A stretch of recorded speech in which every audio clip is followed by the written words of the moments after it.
السلام عليكم ورحمة الله.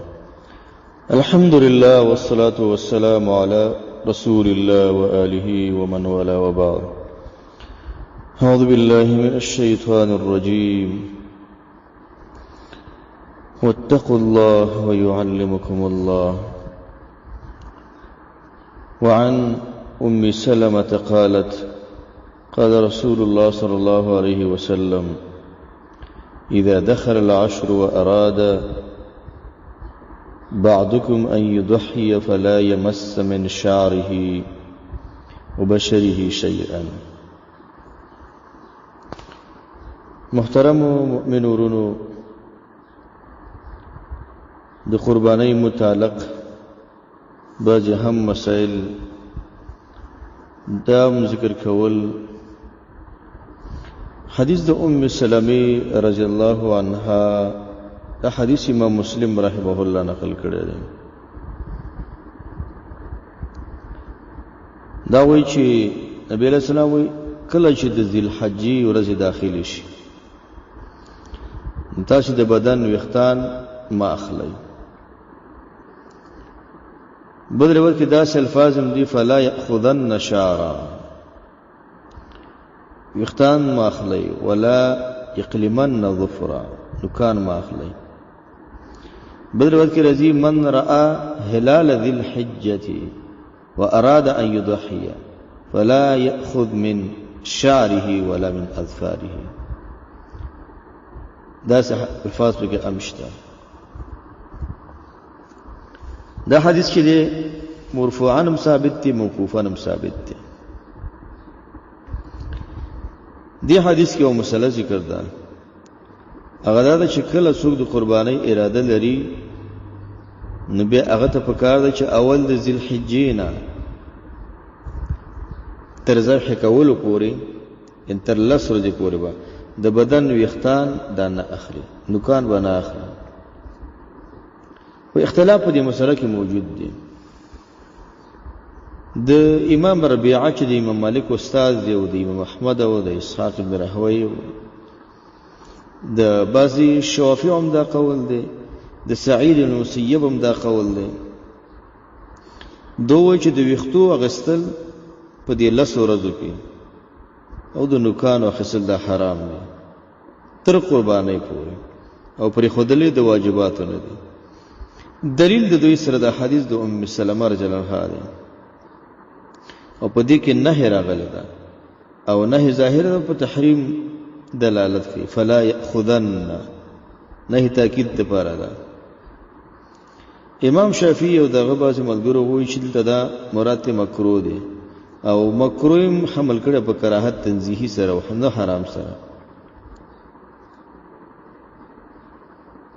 او دلیل دا ویلی چې نبی علیہ السلام به هدیه لېږلو سره په انسان باندې هیڅ حلال شی حرام نه دی.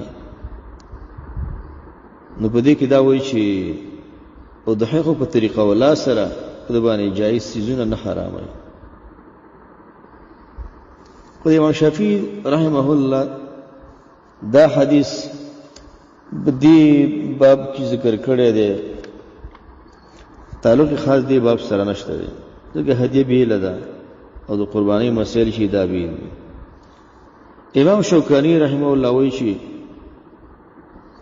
حدیث د ام سلمہ چې دی او دا اخص مطلق دی، او حدیث د عائشہ صدیقی دا جدا دی، او دا عام حدیث دی،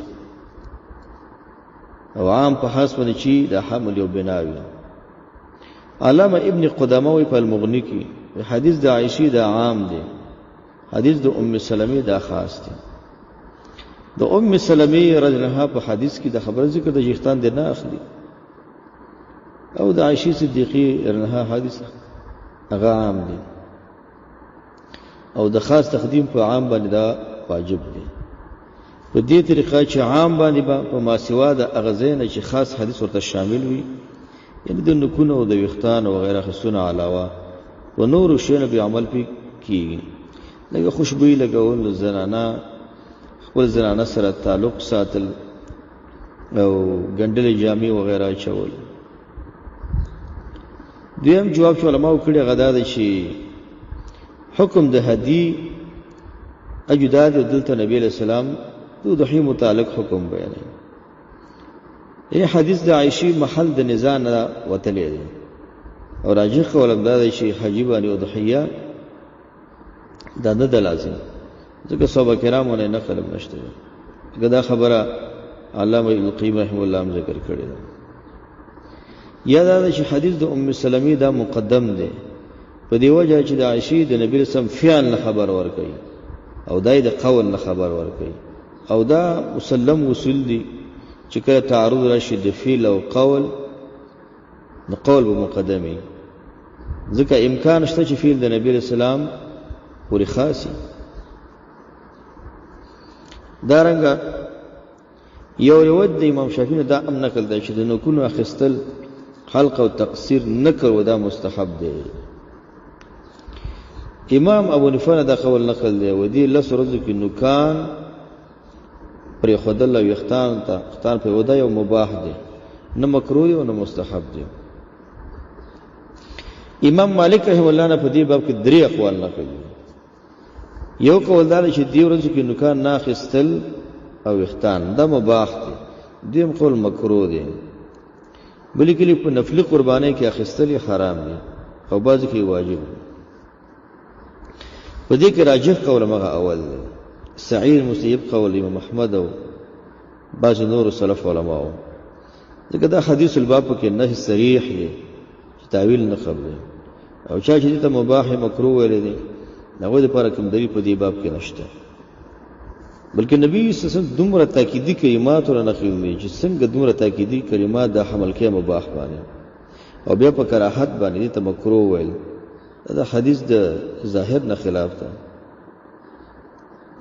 بیا سوال راځي دومره ستر علما ولې دا خبره کړې دي؟ ستر علما دي چې د مکروه کلمه ویلې یا د مباح کلمه ویلې ده یا د استحباب کلمه ویلې ده. هغه دور کې ترتیب داسې و چې ټول حدیث خو د یو کتاب کې موجود نه و، نو د چا ذهن کې به هر څه مستحضر ورکړي. کس په چې راغی پښتنه د مسلې باره کې دا داسې ده، نو کله کله به داسې و چې حدیث او مسله موجود و هغو سره موجود نه و، نو د حدیث خلاف فتوا به دغونه صادره شوه. دارنګه بعض فقهاو بل کارم کړی دی، د خپل مذهب نه د دفاع په بنای بعضې خبرې کړي دي روایت په بنا باندې. لکه دا خبره امام طحاوی نه نقل ده چې وایي دا روایت موقوف دي، دا خبره دارقطنی هم کوي دا روایت موقوف دي. دا خبره سیده چې دا روایت موقوف هم ثابت دی او دا روایت مرفوع هم ثابت دی.